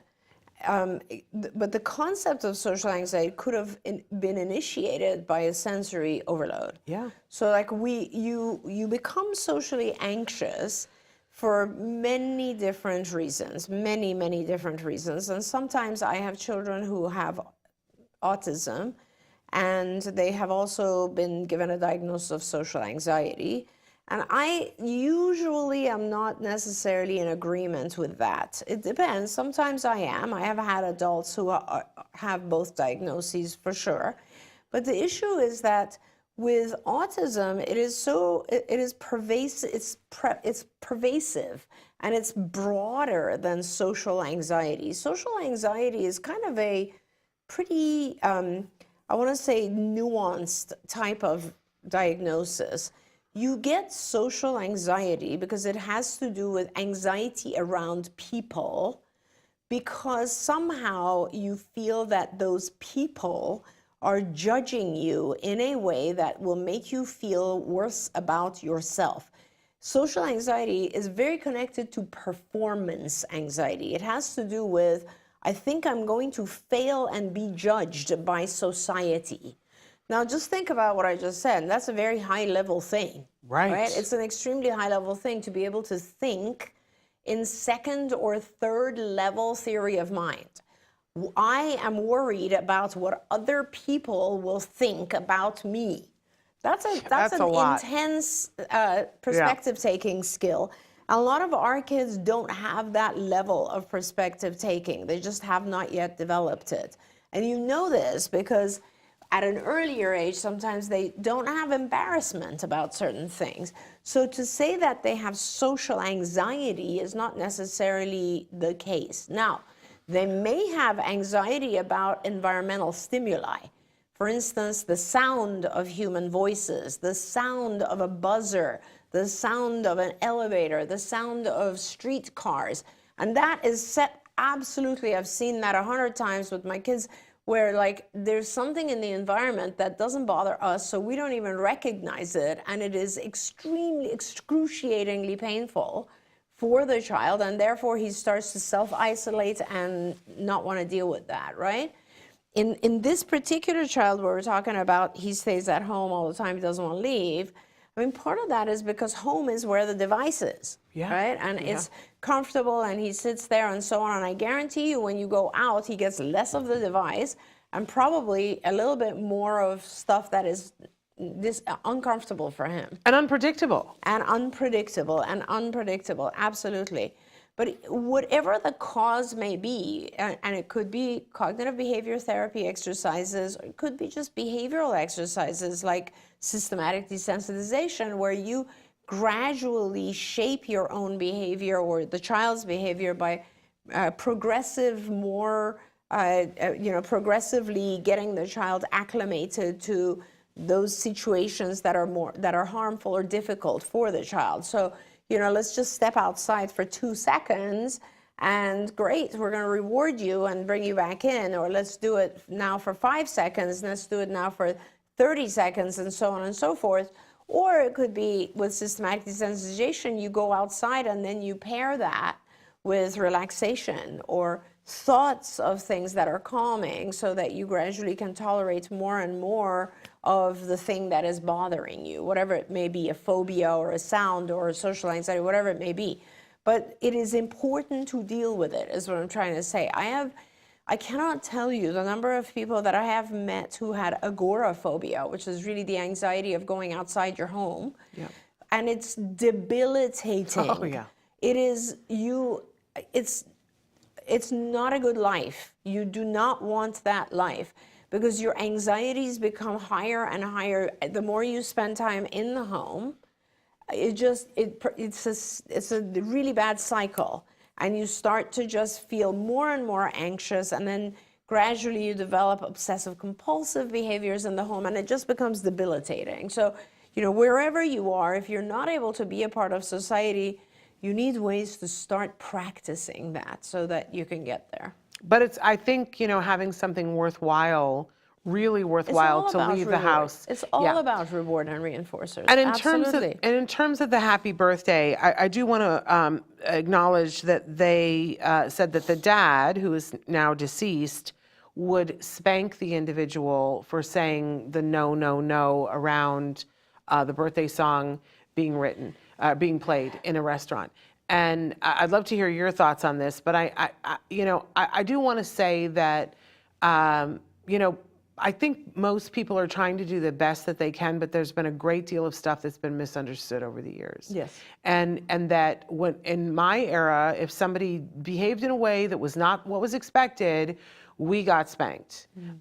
In my family, we got spanked. I love the phrase that Maya Angelou always would say is that when we knew better, we did better, right? And I hope that people that are watching this show acknowledge that now we know that when somebody is having a sensory reaction to something, that we would not do any kind of a thing that would be add on to the stress of that. Yes. But if somebody didn't know that at a time and a place, then, you know, I think that's sad, and that's unfortunate for that individual, because they have to deal with the repercussions of that, knowing that they were hit as a result of that. And I would rather focus my attention on helping that individual than the recriminations of the person in the past, because I'm sure that they meant well. Yep. I got spanked, and I know that my mother loved me and my dad loved me, but that was what they thought was acceptable. Yep. And it wasn't helpful when I got spanked. But spanking someone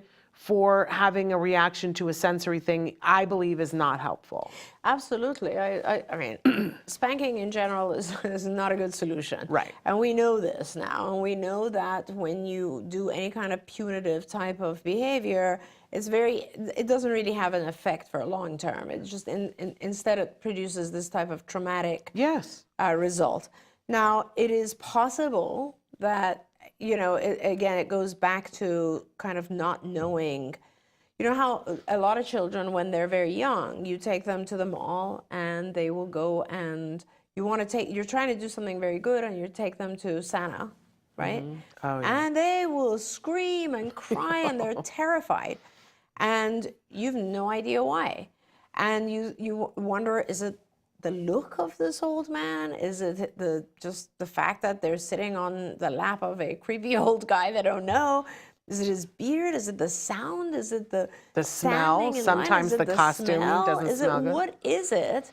But it is terrifying for the child, right? Now, we don't force our kids. We just keep taking them back. And eventually our kids look around and they see other kids. That's a very big part of it. And they realize, oh, this is supposed to be something fun. It's still scary. Yeah. But when our child finally realizes that the toy I tell this guy is what I'm going to get, then it becomes a fun thing. Right. And they overcome it, right? And so it's interesting that we replace that fear with that reinforcer, which is like this scary dude is actually a means for me to get the thing I want, right? But so with the individual who might be afraid of happy birthday song, let's say, it's really important to look back and say, and by the way, I want to say a lot of times our kids as adults can actually explain to us what is causing that trauma. They can go back and tell you what is the fearful stimulus in there. And it's And this important. individual is 25 now. And if this individual can talk about it, I would just ask and say, what is it that's causing you? And I would give the individual, and this is really key, I think, you know, with individuals on the spectrum, when you get to a point where you are functioning very well in society and there are certain things that bother you, then you can decide as well, and you can take control over the situation. And as Shannon said earlier, she said, I had developed this fear of leaving my house, and I would only come to the clinic when I had to, and then I forced myself gradually with the help of cognitive behavior therapy, and I got over it. Okay. And what's the difference there? The difference is she made a conscious decision to get help and to improve upon a thing that was causing some level of disability for her, and she did it. Okay. We do this in our own lives all the time, you guys. We do diets. We make a decision that I want to lose a certain amount of weight, and then we adhere to very strict rules about it. We do exercise. We make a conscious decision that we want to improve a certain portion of our lives. I want to remind myself how to be fluent in French again. I force myself to take classes, etc. Right? Right. So this individual, if they are able to, can talk about what caused it, this trauma to begin with, and they can take control. And the reason I want to talk about this is that a lot of times having control is the issue. When someone suddenly bursts out and starts singing behind you, that you don't have control over that. That in itself could be the traumatic event. Yeah. So ask the individual, is it the sound that's bothering you? Is it the fire? Is it the fact that everybody loudly claps? Are you afraid of what will happen with the cake? What is it about? Is it perhaps the fact that you have no control over this loud thing? What is it? And then let's help you cope with that, because we don't always have control, right? And sometimes we need to be able to just do other things that help us cope with it. Yeah. What do you think about, because we've had people on before talking about recording noises. Like, I remember there was a kiddo who... We used to do this all the time. Right. Like record the sound. Yeah. And then give the individual the ability to play it and get acclimated to it. 100%. That's one way to go. But it depends, again, like what is the stimulus that is causing, and particularly with an individual who can probably quite elaborately articulate, it would be very interesting to know. Absolutely. I love that. Anita says, hi, doctor. I'm Anita, and they are a speech and language pathologist. Special ed. How can I help a 3.5-year-old to ask for help for the washroom in the classroom because the student soils often during the activity? So how would you teach them to ask for help? So it's interesting because when I read the question, how do I teach someone to ask for help? In my mind, it's an immediate different path than asking to go to the bathroom. To me, there's two paths, and I'll explain a little bit more. Asking to go to the bathroom, I would start with a schedule. This child needs to be on a schedule and therefore taken to the bathroom on a schedule, and you have to identify the baseline of the schedule because you have to time and write a diary on when they soil themselves. It's either after a certain meal, after a certain period of time, after a certain activity, whatever it might be. But once you have done that for a few days, you'll be able to identify a baseline, which essentially means, they need to go every hour, every 2 hours, every 30 minutes, every 15 minutes. It depends on the child and the age and the time of day and all of that sort of stuff. Once you've established that, I would start to take the child to the washroom on that schedule at the baseline. But before going, you will have the child say bathroom. Just have them imitate bathroom or some word that is appropriate. Washroom. Oh, did they say washroom? Canadian. Yes. I love that. I know that because my husband is Canadian. Oh, funny. So you will basically then say washroom, and then you will take the child, and now you will gradually try, very, very slowly, try to increase that period of time. So if it's 15 minutes, you'll try for 20.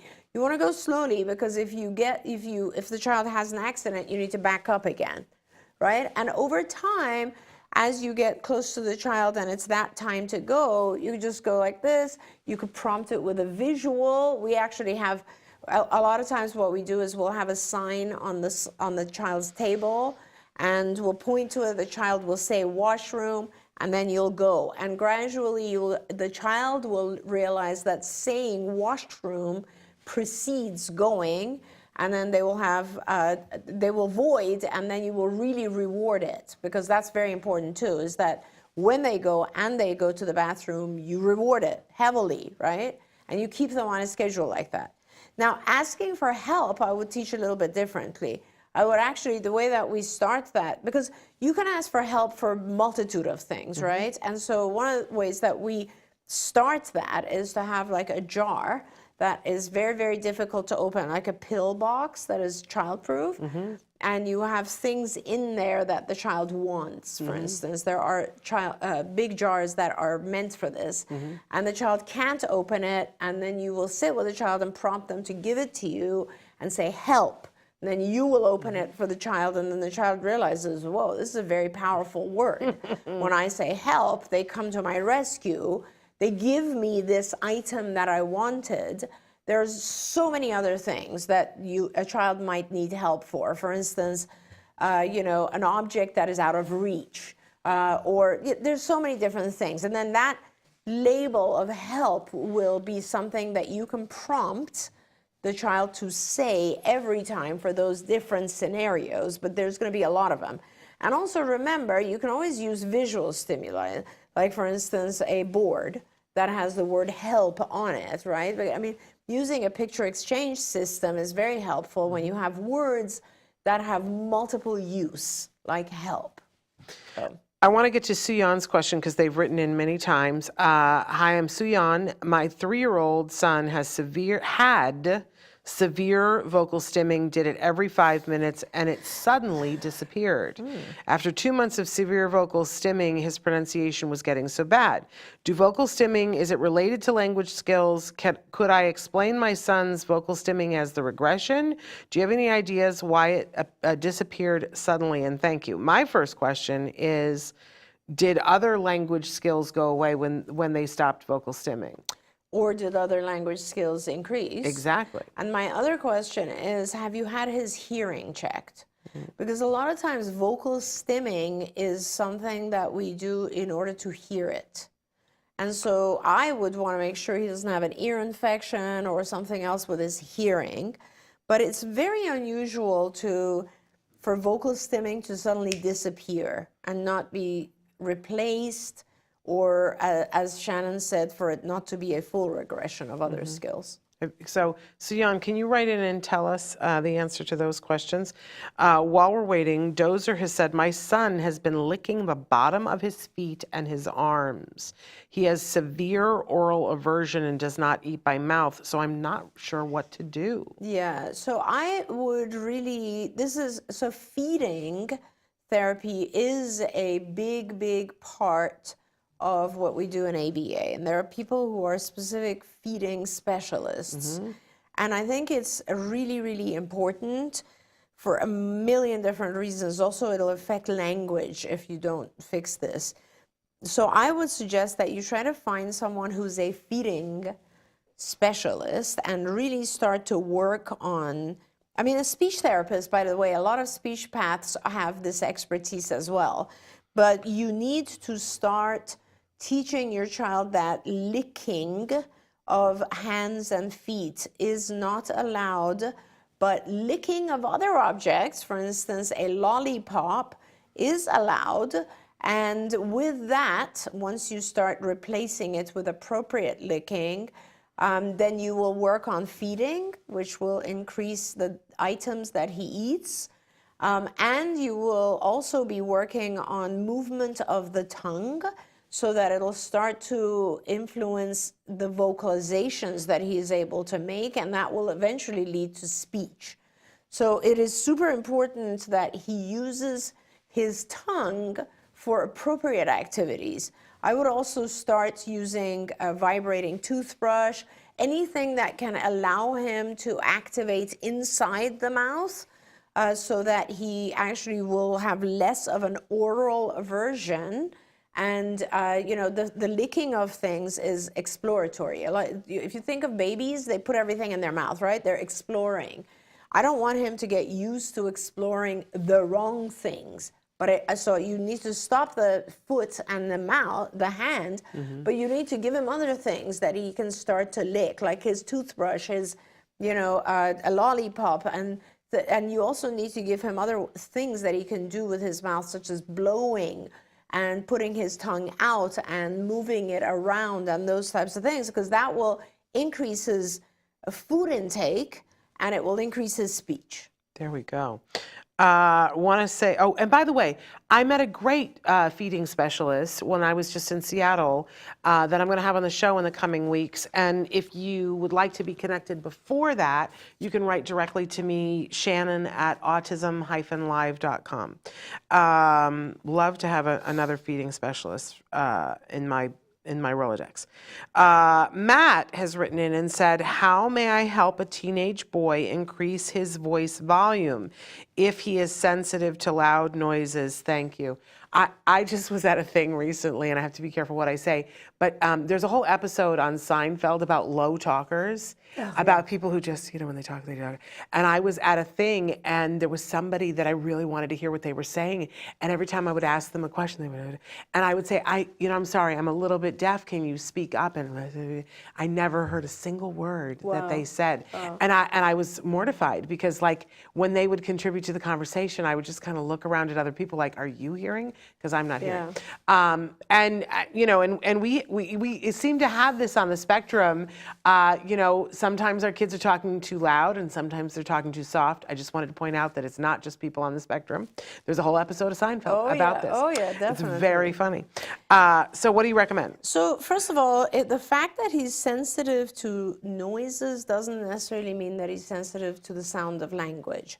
So I wouldn't classify it together. What I would do is I would do some of the exercises that Shannon was referring to earlier, record him when he is talking, and then have him, show him on the recorder how you can make it louder, softer, etc.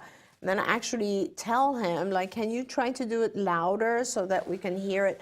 Like, one of the things we do for loud is, you're in the other room and you'll ask a question and the child has to respond, and you'll just be saying, I can't hear you, I can't hear you, and he will respond. Now, if he is extremely sensitive to the sound of his own voice, then that is an issue.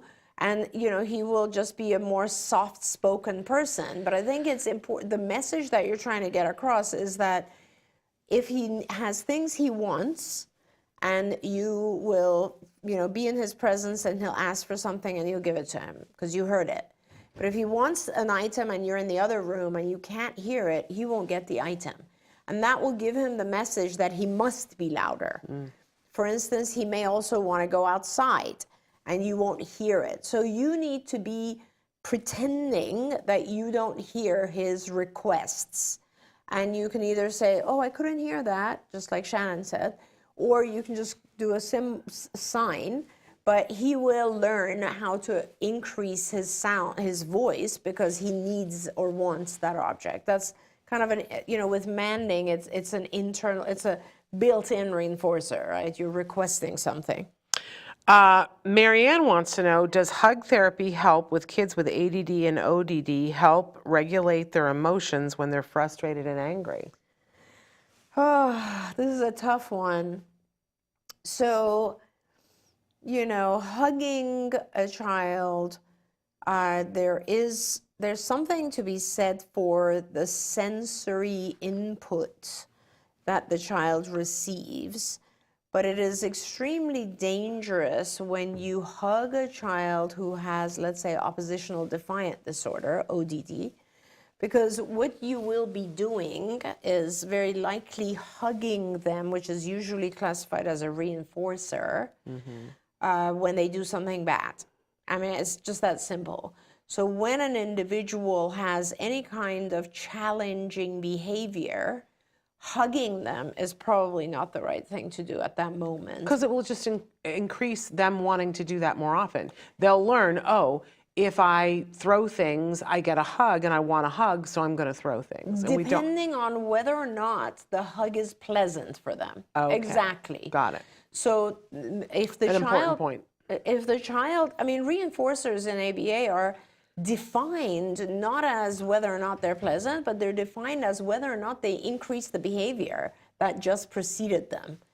Because something might be very reinforcing to me, like a hug, but might be aversive to you, True. which is you don't like being hugged. So just be careful, because when you do anything that is reinforcing, you're going to increase the behavior. So if a child finds hugging pleasant and they are challenging behavior like hitting, and you hug them, then the challenging behavior will increase. If they have, I don't know how ADHD would interact with hugging, but again, those are the principles that are important, is just making sure that you're not reinforcing certain behaviors.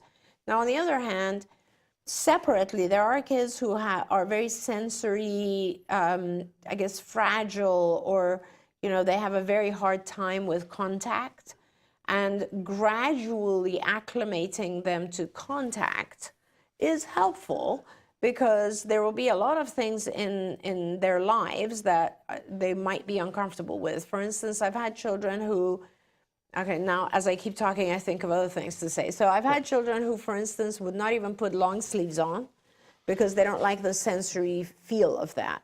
So it's important to shape the child to the point where they are able to tolerate touch, right, or a loose hug.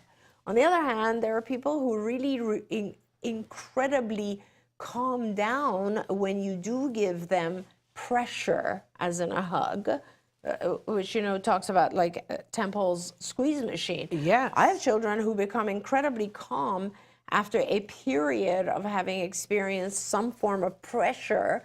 It just calms them, it sensory regulates them. Yes. So those are all the things to consider, and it is possible that if a child is extremely hyperactive, yes, then if you give them some level of pressure for a period of time, it's possible, not always the case, it is possible that the child might downregulate a little bit. But you would do that more as an antecedent than a consequence, right? I would do it more, yes, I would do it more as on a schedule. Yeah, they call it a sensory diet. Exactly. And they used to wrap Jem like a burrito and squish him, and then he would be more attentive during the next lesson. Exactly. He was more regulated. But And it was actually, always before the fact, before he fell apart. That's right.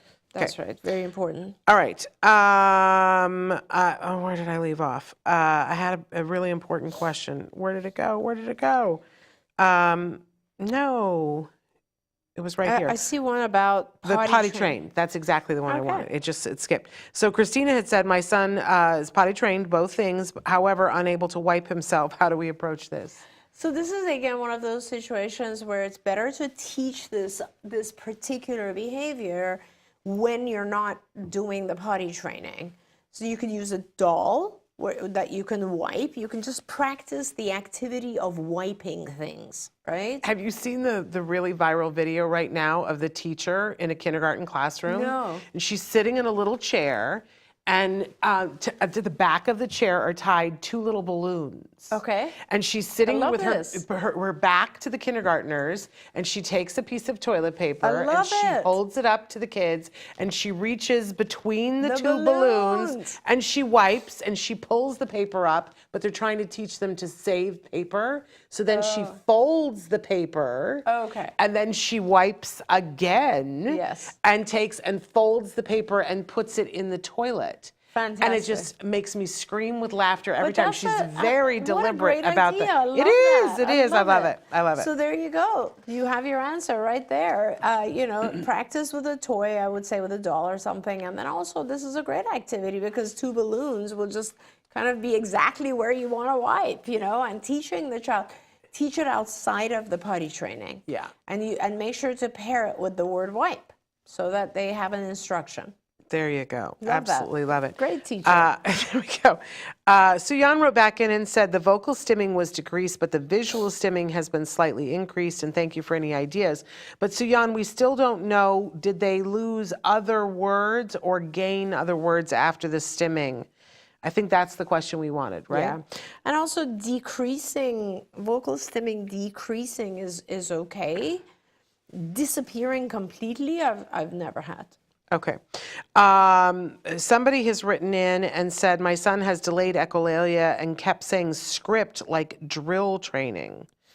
Yeah, delayed echolalia is when you hear something, usually like on a TV or something like that, and then you repeat it later. And honestly, echolalia of any type is not a bad thing. I mean, we often fear echolalia, but the truth is that echolalia is kind of, it is imitating speech. And I don't have a problem with it. Delayed echolalia can be difficult, but it is often the child trying to interact, but they're just not introducing the interaction appropriately. So they're just kind of repeating something they saw on TV, as opposed to saying, on TV, on this show, so-and-so did this, and then the rest makes sense. So depending on what the issue is here, maybe you can just allow the delayed echolalia, but have your child introduce it and say what it is before they repeat. Okay. Now I'm going to cough, so I'm going to have No, do it. Dozer's written in a lot more information about what is going on with the oral aversion and the feeding issues, because there were medical issues, extreme preemie, and doesn't really understand hunger because he was being fed through a tube. Yes. And they've also had some people who weren't real helpful, and maybe there was some misdiagnosis going on, and they're still concerned about gaining weight, and he's 7 years old, and that they tried the vibrating tool, but that really is what brought on the severe oral aversion. Yeah. But I'm thinking, and tell us, Dr. Granpeesheh, I just had like incredible deja vu too. I'm thinking that working with a different feeding specialist at this point is really one who's a behaviorist. Absolutely, and you are right in that. So again, two things. One is the vibrating tool might have been too overwhelming for your child at that time. And perhaps you need to start with something that is a little bit less overwhelming and give the child a little bit of control. So for instance, putting one of those things on your fingers that is like a toothbrush for babies, allowing him to play with it a little bit, getting gradually familiar with it, or a lollipop, which is sweet and rewarding to begin with, before you go to the vibrating tool. The second thing I want to say is you're probably right. When a child is getting fed through a tube, through a G tube, they're not hungry, and so they're satiated. So they're less likely to want to do any of this type of thing because they're not hungry.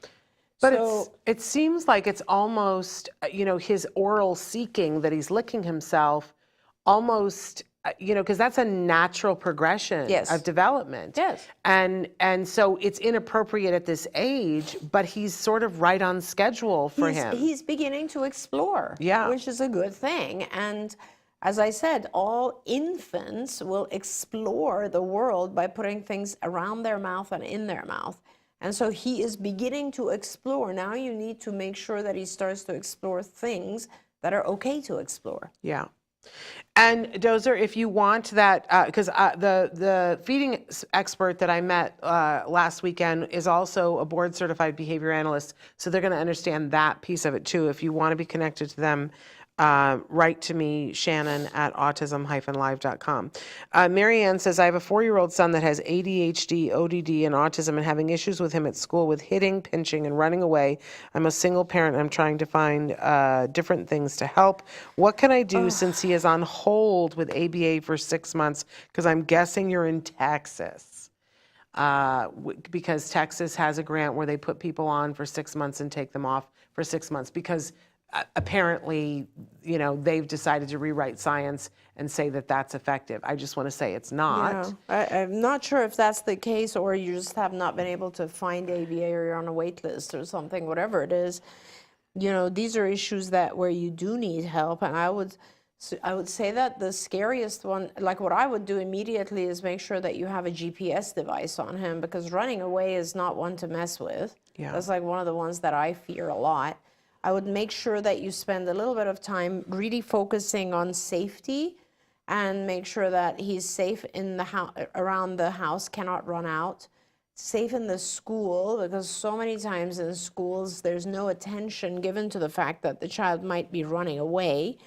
And then I would educate myself when I'm waiting for ABA. I would really start to learn more about challenging behavior, and when our kids hit the function of behavior. That's where you want to really focus on. And I believe if you look online and you look for lessons in ABA, you will find a lot of different online resources. IBT, or Institute for Behavioral Training, is one of them, but I'm pretty sure there's a lot of resources out there. And these are short video, very short modules, like 7 minutes, 10 minutes, 30 minutes, and so on. And they teach you why someone might hit, why they might do aggressive behaviors, and they also teach you how to handle that depending on the why.